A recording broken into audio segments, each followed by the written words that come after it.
Unexpected is a good word to describe my standing here this morning.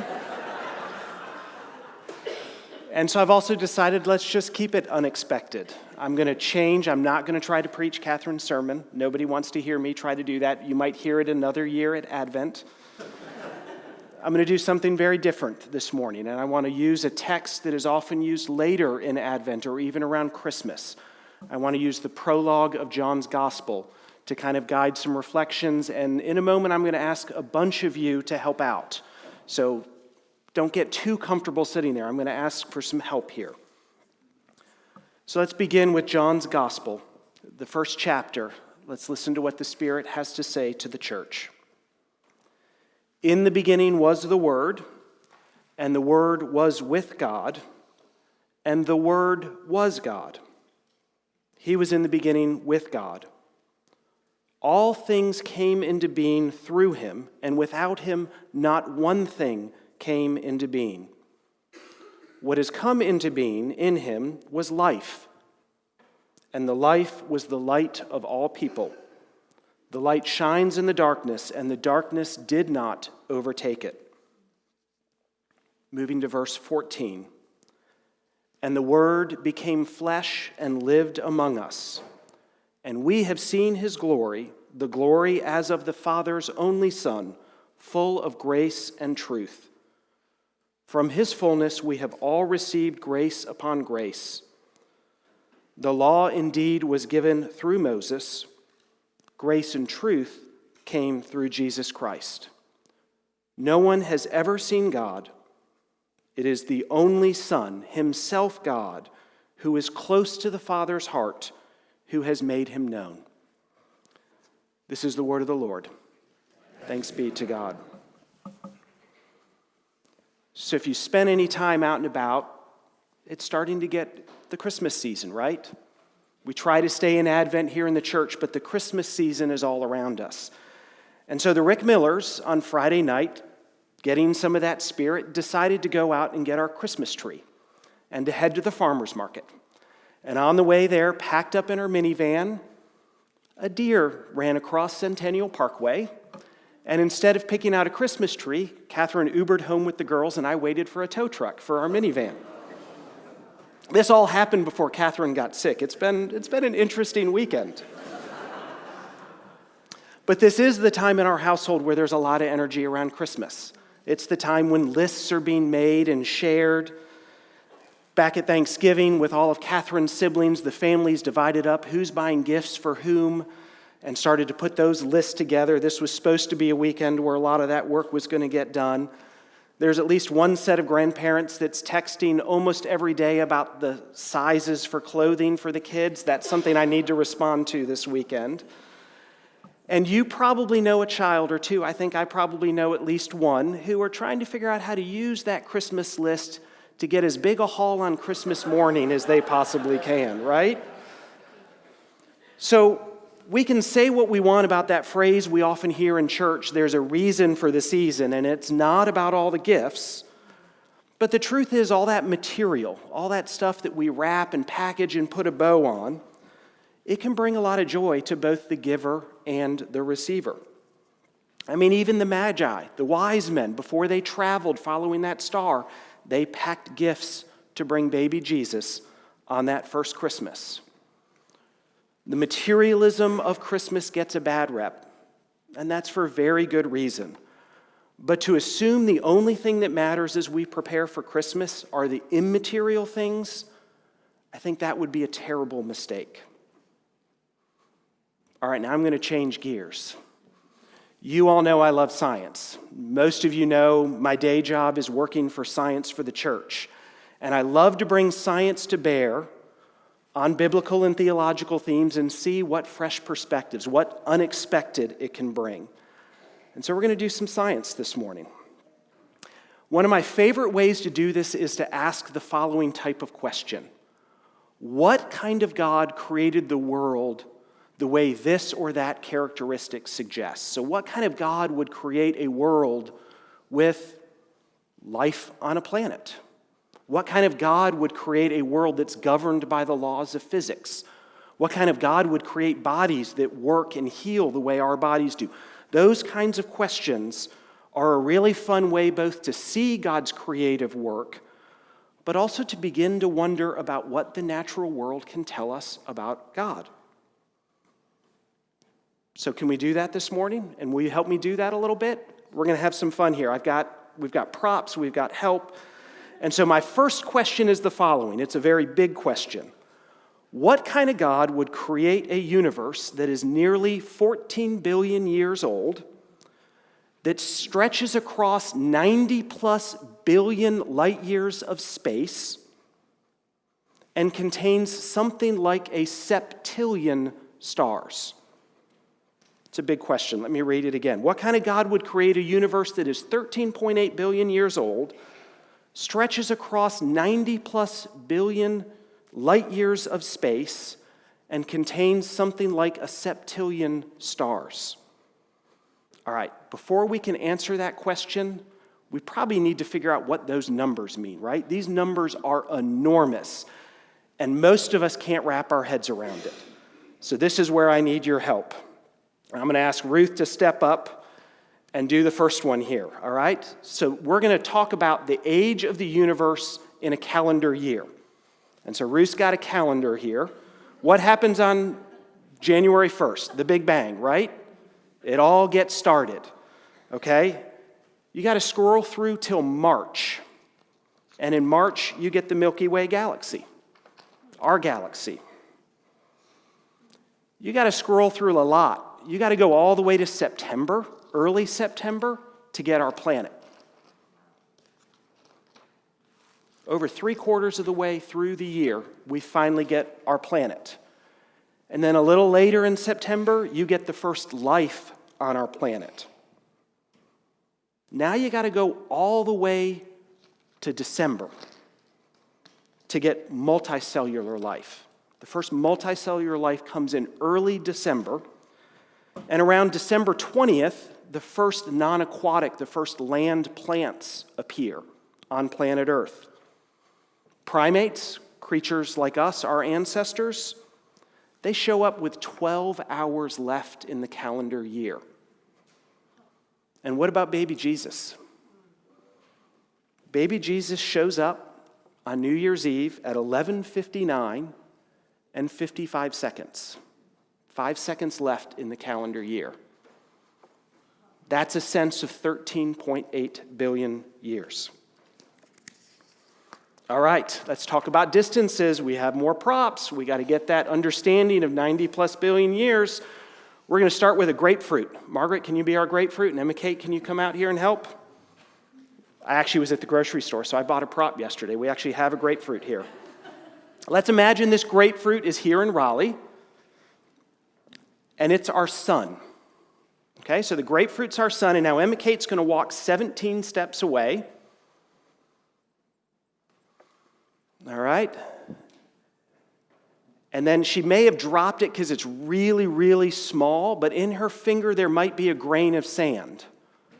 That grain of sand, 17 steps away from the grapefruit, is Earth.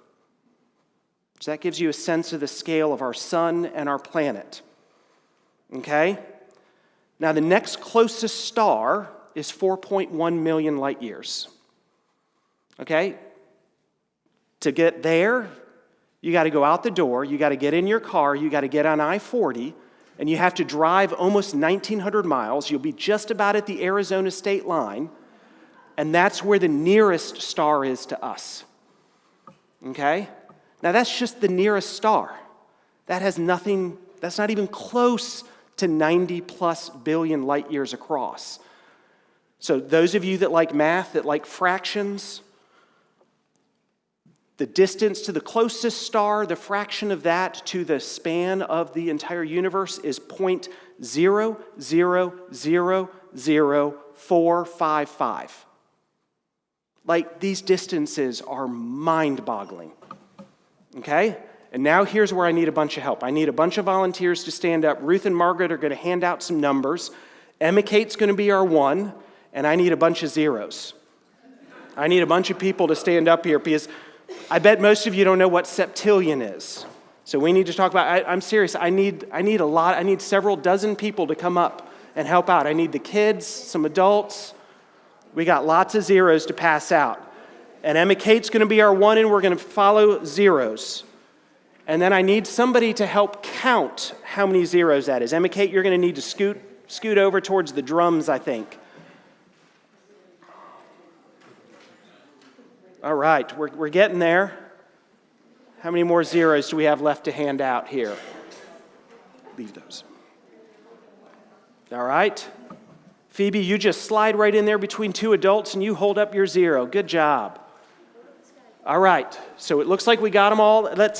Scott, can you move over on the other side of the baptism? Let's get folks in. I want people to really see how many zeros this is. So this is septillion. This is 1 followed by 24 zeros. Okay?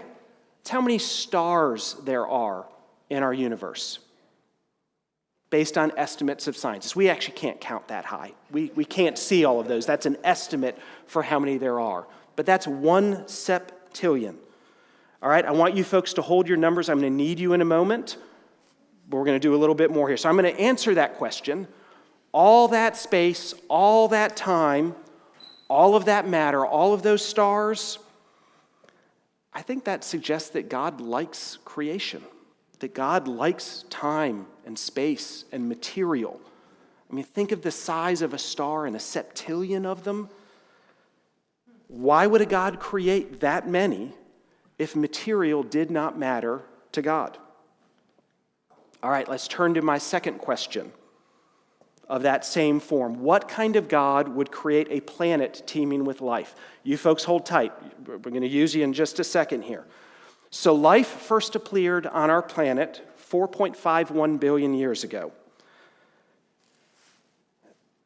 That's about 4.54 billion years ago is when Earth formed. So 4.51 is when life appeared. Those are pretty close together. If you use that cosmic calendar, they're about 8 days apart. So pretty quickly, the material, the matter on Earth, took the form of life. Okay? And as you know, if you follow anything of nature documentaries and stuff, life is everywhere. You can go in the deepest vents of the ocean and find life. You can go in dark caves. You can go in the coldest parts of the poles. You can go all over the place, and life is teeming here. Think about all the varieties of life you've seen. Think about all those BBC and other nature documentaries.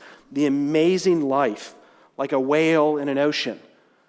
And a whale has a massive microbiome, a bunch of microorganisms that help it to digest its food. Or maybe it's a hummingbird and an exotic flower, getting that nectar out of the flower. Or maybe one of our family's favorites after our safari on our sabbatical this summer, we loved those warthogs. We loved all the different kinds of hogs. So think of a hog digging in the soil and all the microorganisms that are in the soil, and maybe it finds a mushroom or a truffle or some other different form of life. Life is everywhere, and it's diverse, and it's magnificent, and it's beautiful. So how much life is there on Earth? Anybody have any idea? A lot. So a new study, I think it's new, I read about it just in the past month in Science magazine. Scientists tried to estimate how many living cells there were on Earth. And this is the number they came up with, living cells. They came up with the number nonillion. I think I pronounced that right. Has anybody ever heard of nonillion? I hadn't. It's not a word I knew. So I had to look it up, and guess what nonillion is? It's more than the number of grains of sand estimated to be on Earth, and it's more than the number of stars in the universe.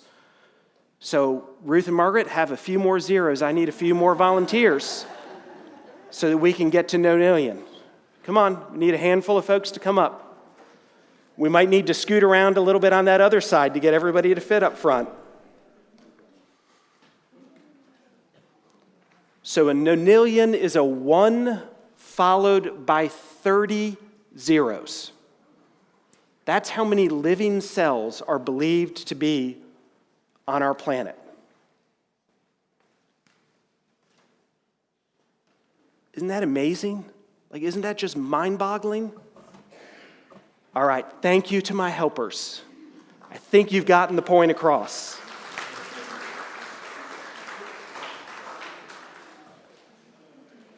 So in answer to that question, what kind of God would create a planet teeming with life? I think the answer probably is a God who delights in life. So let's get back to Advent. Let's get back to preparing for Christmas and the arrival of baby Jesus. So we often hear that the reason for the season, the reason for Christmas, is about spiritual things. It's not about the material. It's not about the gifts and the giving and the consumerism. The emphasis is put on the divine God's arrival to come rescue all of us material beings from our sin. Right? Isn't that the sense we often get of what Christmas and Advent are all about? All of that is true. I don't want to question any of that. But what I want us to remember is that the Christmas story is also a very material story. It's a material thing. God became an embryo in Mary's womb, and cells began to divide. And baby Jesus was born that first Christmas and took a first breath, became life, and was wrapped in a material cloth and was laid in a material manger, sitting in a material stable, surrounded by living things, all of those things that are in our nativity sets. There's a material element to Christmas. And so one kind of unexpected, unusual way for us to prepare for Advent is to take seriously all of this material that God created, because God certainly did. John 1 tells us very clearly that the God who arrives on Christmas morning, the Logos that becomes flesh, is the same God that created these unfathomable amounts of distance and time and matter and space. So we can celebrate Advent by delighting in this creation. Maybe it's pondering a septillion stars or a nonillion living cells. But we can share with God what we learn through science, that God delights both in material and in life. And so that's my prayer for us this Advent, that amid all of this materialism, that we see both that spiritual significance of the incarnation of Jesus Christ. That is important too, but that we also experience and appreciate its materiality. Jesus became human, became an infant, about 30 billion of those 10 to the 30th power living cells that are on one planet, our planet Earth, that is one of a septillion planets. That material matters. The reason for the season is both the immaterial and the material. Both of those matter to God. And I can't think of a better way to live into that than by sharing the table together. Having the elements, the bread, the wine, these material things that remind us of very important immaterial truths. So thanks be to God for this opportunity for us to gather, to share these sacred materials together, and to remember these immaterial truths. Amen.